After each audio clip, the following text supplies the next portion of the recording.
Hello, this is Kevin Croson with the Association of Military Alumni, and this is the first of many. So thank you for joining us. We're going to be talking with Ashton from UF Haley Brain Health Program today. We also have Evan Lowe, who is the VP of Communication for the Association of Military Alumni. So without further ado, I'm going to pass it along to my co-hosts. Hey, Ashton, thanks so much for joining us today. Like I said, you are our first one ever, so I really appreciate you taking the time to, come talk to us about you and your experiences. So, to start off with, what branch of service did you join, and at what age did you enlist? Yeah. So first, thank you for having me. I do appreciate it. So I enlisted at 17 in the delayed entry program into the United States Marine Corps. Okay, very cool. Did you enlist out of your hometown? Where are you from? Military family encouraged you making that move? Yeah, so actually born and raised in Texas, but I was actually enlisted out of Clarence, New York. Originally, I knew at 7 that I was going to join the military. I actually ended up watching a TV commercial, and my mom wasn't actually the most, she wasn't the most fond of me joining, especially at that age. So she was trying to discourage me from this line of a career, but. She actually ended up supporting me, later on, whenever I was in high school. It actually ended up being more of a family endeavor. I had 2 stepbrothers that ended up enlisting into the Marine Corps as well. One ended up joining Force Recon. And then the other one, he actually made it through recruit training and then decided it wasn't for him. So, but, there was 3 of us that ended up enlisting, but I was the only one that actually ended up, re-enlisting and tried to make it a career. That's awesome. I totally understand the mom not being on board thing. Mine cried the day I told her that I was going to be an artilleryman. So, I totally get that. But they get on board eventually, right? It's a little scary first. No, absolutely. Once you see all the benefits it brings to you, it's a no-brainer, truly. That's great. So you said your stepbrothers, they also enlisted. So were they a big influence on you choosing the Marine Corps, or were you already, all the way in? You saw the cool slaying dragon commercial and you're like, that's for me. Oh, absolutely. Yeah, no, I knew I was going to join, right then and there as soon as I saw that. I mean, who wouldn't want to join? But no, like I said, I knew, from a young age, my stepbrothers, actually, I didn't really know them growing up. So it wasn't until, my parents, we come from a blended family. They got married, whenever I was in high school. So, I didn't know them until, later on in life. So they didn't really have any indication. I think I'm the one that actually put it in their heads. Okay. So they kind of, I think I kind of put, like I said, I was the reason that they joined, I think. Okay, very cool. What was your MOS? Yeah. So I wanted to join infantry, but at the time they said no. Combat MOSs weren't a thing for females. So I joined as a field radio operator at the time, but I actually ended up getting to, serve as a lioness whenever I was stationed out in Iraq. So I got to kind of sneak my way into what I really wanted to do. Okay, cool. So you mentioned Iraq. What duty stations did you have that were stateside? And then obviously at least one deployment. You want to talk about that? Mm-hmm.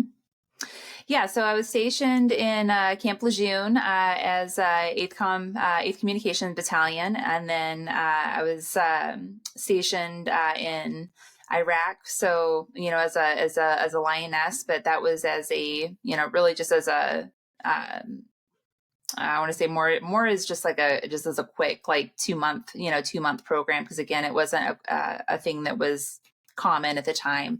And then I was out in Afghanistan for a few months as well. I came back and then I served as a recruiter. So I got to do a little bit about what you and Kevin are doing now. Very cool. And what years were you in Iraq? Just out of curiosity. I was there from 17 to 18. Yeah, so I was there from 2009 to 2009. Okay, so very different landscape than what I got to experience. So that's really cool. Any major awards or schools that you were able to achieve while you were serving the Corps? I mean, just the, basic ones for your, for your time over there. So, I said the major schools that, I got to, go through, like I said, my lioness training was really the big ones. Again, that wasn't something that was common over there. And then recruiting school where I got to learn, a lot about sales training, which helped me with my career path that I'm doing now today. Yeah, that's awesome. And that was going to be one of my following questions, how your service has helped you transition into your civilian career. Because I think a lot of people, they see it either like one or the other, and they don't understand kind of the bridge that we're able to help with a lot of different uh, things in people's lives, whether it is, learning sales and recruiting, or whether it's, taking direct knowledge from, you have discipline, and if you're a communications person, for example. So that's great that it was able to help you segue into your civilian career. Yeah, so I definitely, like when I first transitioned out of the military, I, was trying to, like a lot of service members, try to figure out what I wanted to do. I think sometimes I still try to figure out what I want to do when I grow up. That's what I tell some people. But for me, I always wanted to be able to sit there and serve my community. I think that's always kind of tied back is being able to help people. And I knew, when I first got out of the military, I was, trying to find my purpose again. I think a lot of people after they get out of the military, they kind of lose that identity. And for me, I was, kind of struggling with that. I was also, struggling a little bit with my own mental health, battles. And so, I went back to school. I was doing online schooling at the same time. And so, as I was going back to school, I was trying to figure out again what I wanted to be able to do. So I was going back to school for business. And then, I started off in, recruiting and business, and it didn't feel right to me. And so, I started in a nonprofit up north, actually, in Illinois. And I was working for a nonprofit that helped with veterans with post-traumatic stress, being able to get help. And so I was working with them, helping veterans from all across the nation be able to get access to behavioral health services. And this is kind of where I felt my calling, where I was able to help people. And I kind of just had like a fire kind of lit inside me, and I was like, man, this is really cool, and it, and again, I was just, really excited to be able to, help change people's lives. And so, as I was continuing on my education journey, I was realizing that, the post-traumatic stress was, something that I was really passionate about, but I still felt something was missing. And so, my husband and I kind of made the decision to move to Florida I want to say it was like about this time last year. And so I started applying for jobs, and I found the University of Florida as a Haley Brain Wellness Program. And it's a traumatic brain injury program where we actually assess and treat veterans and first responders that have traumatic brain injuries. And throughout my, years of working in the behavioral health sector, we've talked about traumatic brain injuries, but we haven't really, at least in my time, I haven't really found a lot of programs that actually treat them. They may assess and they say that, that they're, working and treating them, but they don't actually, or they're not actually providing that service. And so, whenever, I came down here and I actually, toured the program, I realized that, the work that's actually doing here, they're treating the symptoms. They're actually helping improve the healthcare, for this community. And so, I was really excited to be offered the position for, the Associate Director of Development and External Affairs. And so, our program is really helping, treat this community. And so, I've been on board for the past. I started in June of last year, and so my job is to help with fundraising and development, but also is specifically for recruitment of patients. And I do a lot of community outreach in that regard. Sorry, long-winded on that part. No, that's perfect. And so, I mean, great story. Awesome that, all the paths kind of led you to where you are. What has your time at UF Health taught you as far as things you've either learned about the community, the field, just what have you gained from that experience working with them? Well, I've learned that you guys are a very close knit community. I everywhere I go. First of all, my very first day at the University of Florida, I did learn, the proper like right over left, the whole gator, the gator chomp. That was very important, but no, there was a lot of things that that I've learned about this community. It's the camaraderie here. It honestly it feels a lot like the military community in that regard. I've worked at a few different places, and the ability to sit there and call up somebody, and it's not just a lot of talk. It's people willing to sit there and genuinely help you. It has that kind of that small time feel. Is really nice. It really does feel like like you've kind of come home again. But I've definitely I've learned a lot in the short time that I've come here. No, that's excellent. So I hope that answers your questions. Oh yeah, definitely. Especially to talk about TBIs. I mean, that's even a relatively new term. It turned from just in my time being a football player, from you got your bell rung to you just have a small concussion to, oh no, this has like potential long-term effects for you, and just how far brain health has come from an outsider's perspective truly is phenomenal. And what you're doing for that program is wonderful. So thank you for turning that passion for learning those things and helping just people experiencing those injuries and giving them kind of a better path forward. So I think that's great. Yeah, I think, and you actually mentioned that, whenever it comes to like, injuries, like with, like your football, ringing your, like I said, ringing your bell. A lot of people that I encounter in the community is, I didn't know this because I have the lived experience of having a traumatic brain injury, and, from my earlier days, because I played a lot of sports, and, I have young kids, and I get to see them sitting there knocking their heads on everything from like tables, whenever they were, kids, and, playing sports now. I didn't realize that I had a TBI, until after I started looking at the symptoms. And so, when I start talking to, people in the community, one of the first things that I tell them when I talk about our program, is, hey, I didn't know that I had a TBI. And I was like, oh, I don't have a TBI either. And I'm like, well, how do you know? It's like, have you ever been evaluated by one? And they're like, well, no, but I know I don't have one. And I'm, so I like to educate a lot of people on the symptoms, some of the signs to sit there and look for.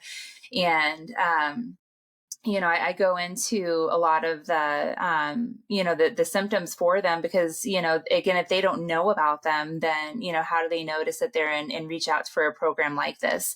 And so I go over, some of these symptoms. And in fact, I actually created a nice little, symptom guide, for them to be able to sit there and look over. And then afterwards, they come up to me and they're like, hey, I think I might actually have, a TBI. But what makes our program a little unique is that we don't see just, service connected injuries. A lot of the times our veterans or our first responders may have experienced a head injury from prior to the military service or even afterwards. In fact, we've had veterans and first responders that have had maybe like a football injury, like you had mentioned, or a car accident, after the service, or a motorcycle accident. And we'll see them, it doesn't matter era served or discharge status, we'll see them, regardless, if it's connected to, their time in the military or, their time as a first responder. No, that's wonderful. That's really great. So with you all being a nonprofit, talk to us about the way that you all are able to, fundraise and able to move forward, because very important to be able to fund all of the great ideas and things you want to be able to bring to the community. Sorry, Ashton. Looks like we're having some tech difficulties with Evan, so jump it in. So he's mentioned, since you're a nonprofit status, could you explain to the viewers who may not be familiar with kind of UF Health structure or UF Haley Brain Health Program? Kind of explain the specifics of what exactly it is, how you all get your funding and work in the community. Great question. Yeah. So we are a philanthropically funded program. So we work with private donors and foundations to be able to support us and support our veterans and first responders to be able to, continue with our programmatic efforts. So we're actually in the process of a month-long fundraiser with our Charlie Madison Originals currently right now. So if you go to our LinkedIn website, we're actually doing a fundraiser with them where 15% of the proceeds go to our programmatic efforts. In fact, I'm wearing one of their bracelets right now.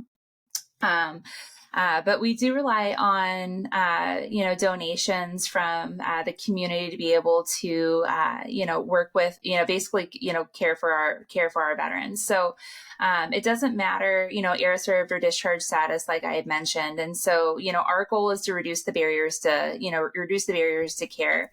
And one of them being financial. So, we don't require insurance for our, veterans and first responders to be able to get care. We do accept it, but not all of our veterans, have insurance. Not all of our veterans, have the means to be able to pay for this programming. And so that's where we rely on, donations and our grants to be able to cover that.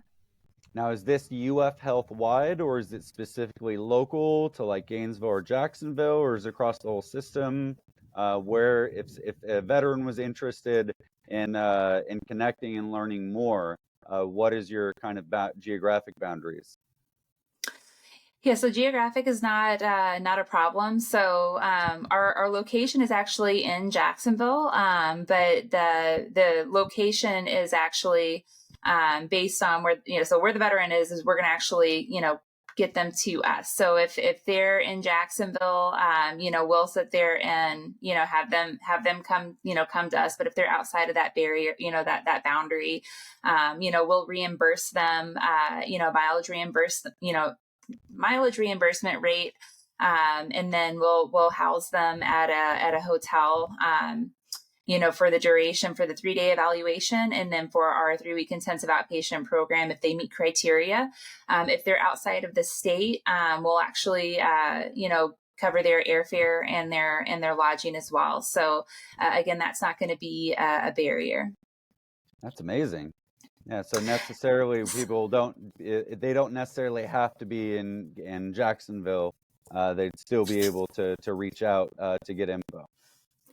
Correct. Yeah. So it's a pretty it's a pretty nice program. Again, when we're talking about reducing those barriers, we want to make sure that if a veteran is coming to us, regardless of where they're at, we're going to be able to make sure that again they're focused on getting that level of care. It does not matter where they're coming from. Now, if they're going to be coming from let's just say Colorado, so we actually have a larger network that we work with called the Avalon Action Alliance.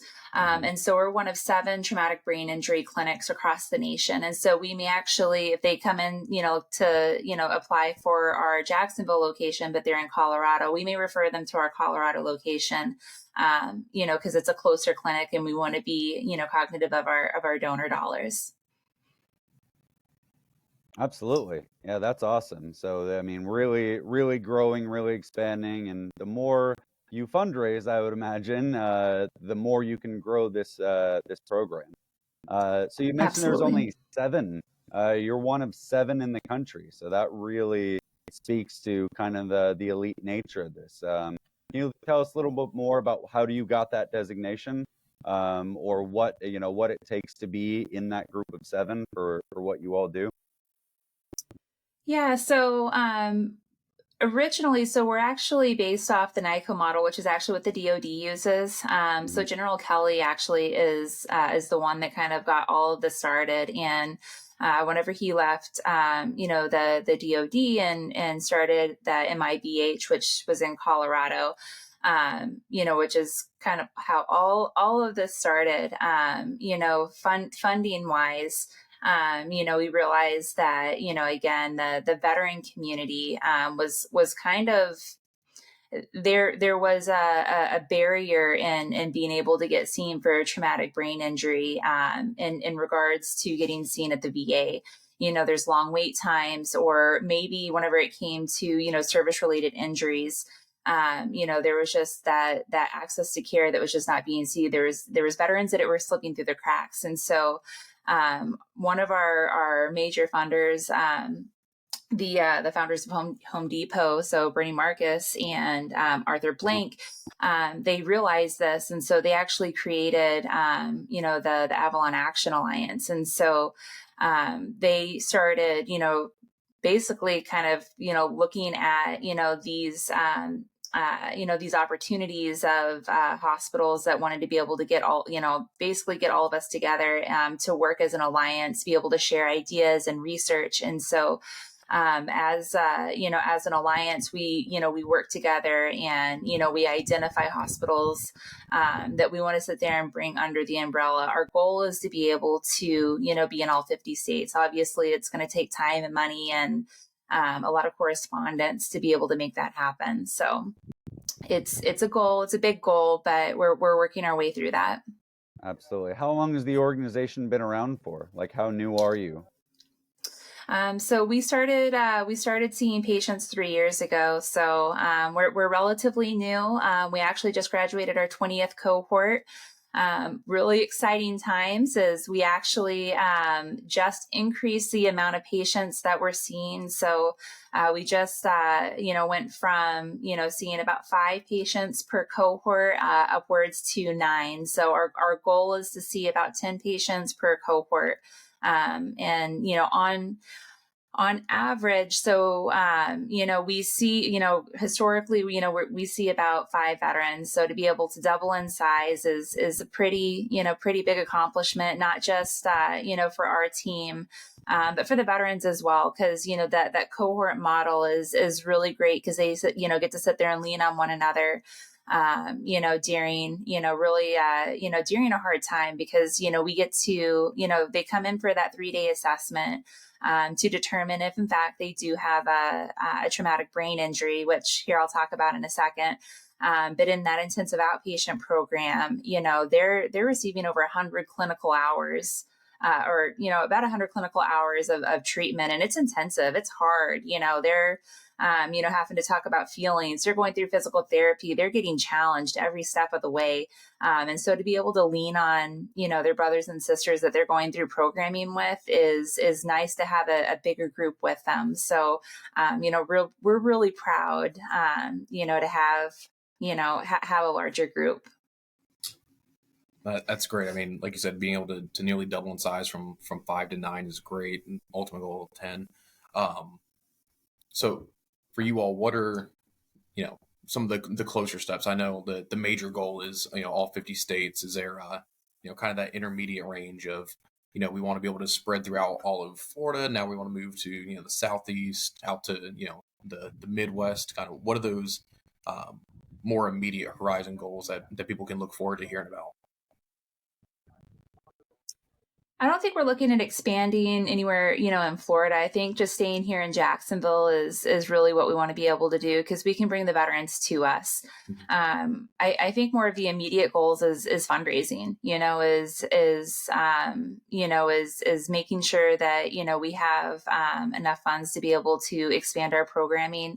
Right now, that's at least it's my goal. But even bigger than that is making sure that people know about our program, sharing the message, allowing people the opportunity to be able to know about our program, allowing other veteran serving organizations to know our names. So as other veterans come to them with some of our, with some of these common symptoms of a traumatic brain injury, of concussions, they say, hey, this is the Haley Brain Wellness Program. Go talk to Ashton or go talk to these clinicians. So, we're a common household name. That's, that is first and foremost, I think, the most important thing. Then comes fundraising. And then from there, everything else will kind of fall in line. So Absolutely. with this being So on that brain note, injury, for awareness, it's Brain Health Awareness Month. Can you talk to us about, is that a campaign that you all initiated, or is that something that was pre-existing that you guys tied in on? And how important is March to you all in terms of getting the word out and generating your fundraising efforts? Yeah, so Brain Injury Awareness Month is actually, I think that's like a worldwide thing. So this has been something that we tied into. And I think it's incredibly important. I think, whenever we talk about the invisible wounds, this is a stigma that, especially among the military and first responder community, that people don't want to talk about. The more we talk about it, the easier it's going to be able to sit there and have people come out and reach out for help. So I think it's incredibly imperative, especially now, for us to be able to sit there and talk about, make it a common thing, sit there and go, go home, talk about it with your family, talk about it with your friends. We see it, and I don't know about you on your social media, but, on my social media, there's a Marine that's out there, right now that is, missing. He's having some suicidal ideations right now. I don't know if there is a history of TBI, but, there's something going on. And I think it has something to do with some invisible wounds. So we need to start talking about some of these issues, make it a common place. I don't think it should just be, for, once, 1 month a year, it shouldn't be, only March. We should be talking about this on a common place. But yeah, so I think March is an important month, to sit there and recognize, and we should be capitalizing, not just, today or tomorrow or, anytime. It should be every day. Absolutely, and we hope with the Association of Military Alumni being a new organization, this is actually one of the first organizations that we've developed, a strong partnership with, within the UF community. So we are definitely on board to help you with that mission, in terms of sharing content, connecting folks from our alumni network, and utilizing both of our reach to support this great cause. So we definitely, appreciate your support of our organization, because again, the work you're doing directly impacts not only our target audience, but the wider community, military community as well. Sorry, go ahead. No, I said we're excited. I'm so excited that UF now has a military group, just to be able to sit there and celebrate you guys as well. I'm just so excited for you guys. Absolutely. So what is your relationship so far with kind of other, how do you tie in with other on-campus UF organizations? Do you guys have any relations with like the medical schools, or the nursing schools, or ROTC? Like, what is kind of your internal networking look like in terms of your relationship building within the UF umbrella? Yeah, great question. So I will say that our clinical team is absolutely wonderful.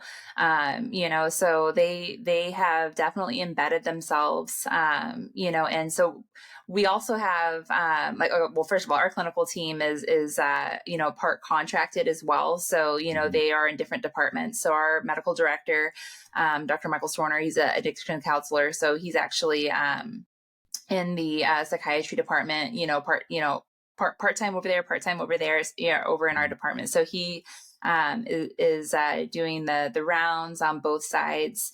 Our speech language pathologist, who is actually just recently board certified. She is only one of a handful in the world to be board certified.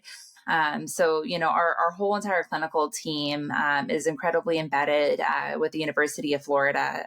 So they do a great job of integrating well. In fact, quite a few of our referral for patients, come from internal sources.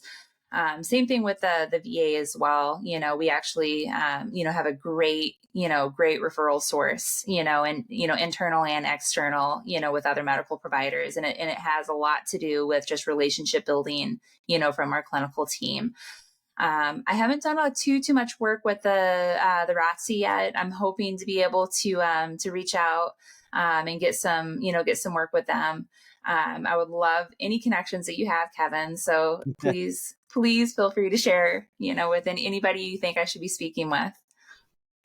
Oh, absolutely. Yeah, we definitely want to make sure that we continue to grow. We're both relatively new organizations, but again, from a medical side, as you mentioned, this is a topic of conversation that is uncomfortable, especially a lot of currently serving service members. They're still, we're still as an organization within DoD trying to eliminate the stigma. We're trying to get people to be more open. I know there's still this perception that talking about things can be a career killer, and that people don't want to be seen as weak. So within the community, but being able to transition, into the veteran community and get people to talk about it. What are some strategies that you've seen in your organization that have been effective to trying to get people to open up, to try to break down those barriers and stigmas? Like, what are some things that you guys have? I know you said you had some checklists for TBI. Do you guys have any sort of similar kind of methodologies, or just even tips for our listeners on how we can help, how we can get people to look past those perceptions and stigmas? Yeah, great question. So I know we've been doing a lot of work with the like the special ops community, and it has to go back with like mission readiness. That's the biggest thing, is because you always want to be, you always want to look for self-improvement. You don't want to always be like down in the dumps. I hate always being like that negative Nancy. You don't want to be that person that's always like, Eeyore in the freaking, in the Winnie the Pooh area. I mean, you nobody wants to be like that. And so you look for ways to, in the military, I always thought like look for areas of improvement. And so that's what our program does. Is you come to us, and this is your way for, being able to improve on yourself. You go to the gym, not to sit there and, hope for you to be able to get injured. No, you go to sit there and, build muscle mass, so, and that's what our program does. So, our program, it starts off with, and I'll just kind of go into it like a brief overview if that's okay with you.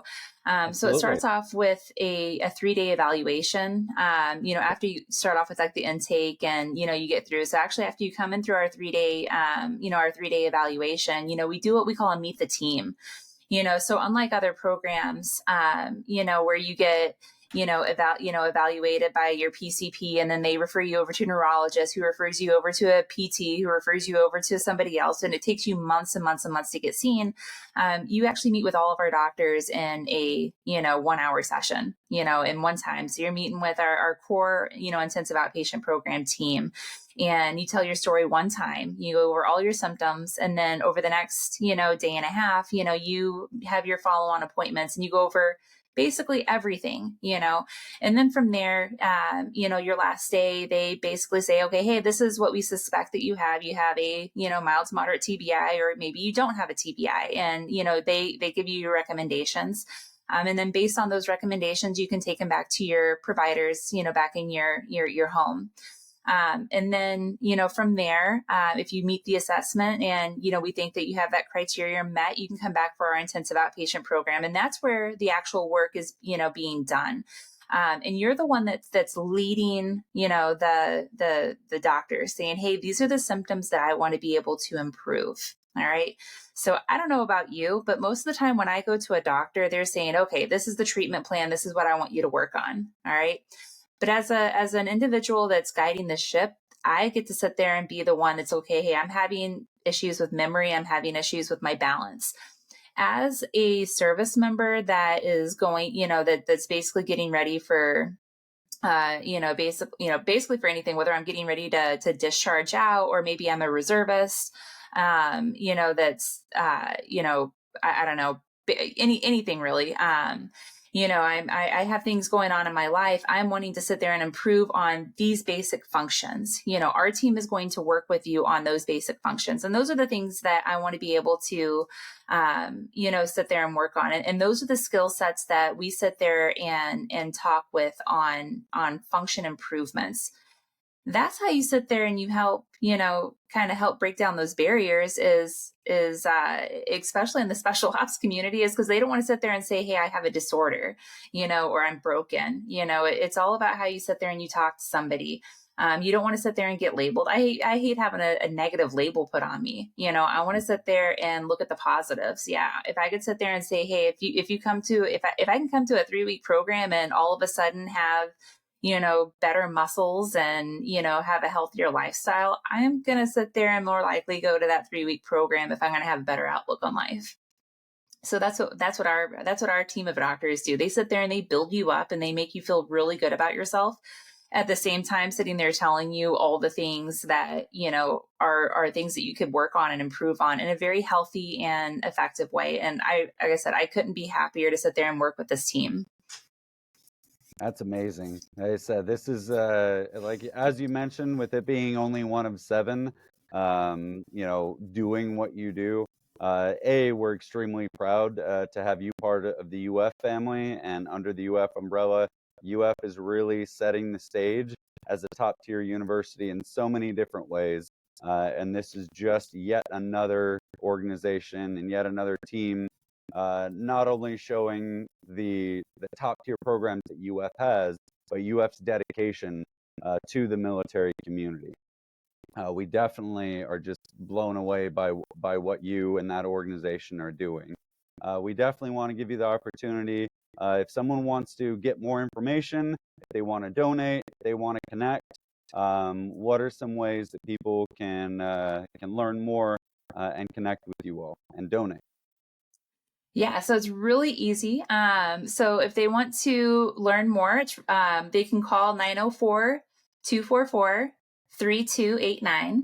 Again, that's 904-244-3289.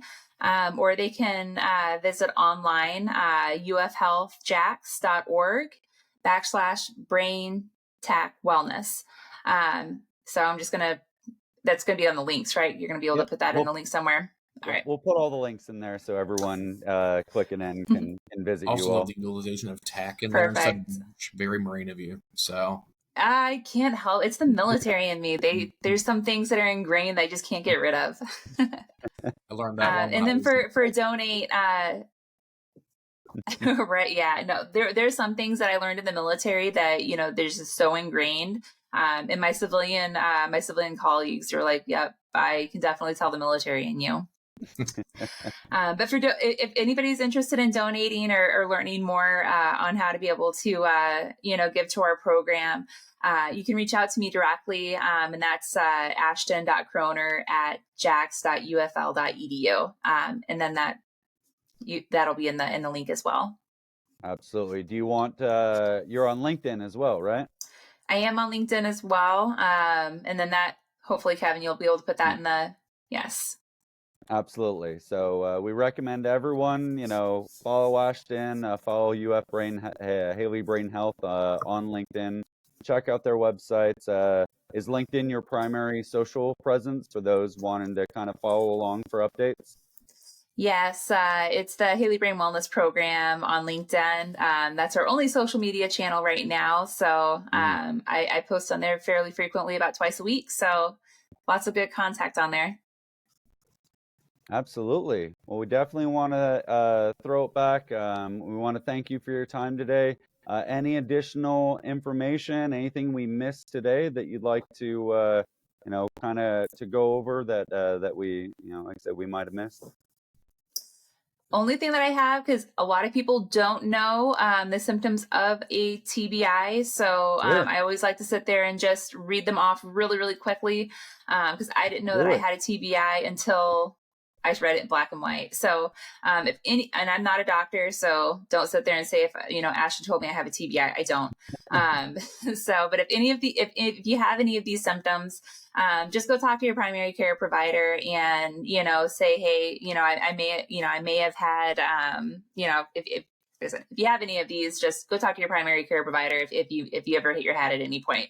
But if you have anxiety, balance difficulties, coordination difficulties, depression, dizziness, fatigue, forgetfulness, headache, irritability, light sensitivity, nausea, noise sensitivity, poor concentration, sleep disturbance, slowed thinking, or tinnitus, those are some of the common symptoms that we see in our clinic. And those are the symptoms that we help treat.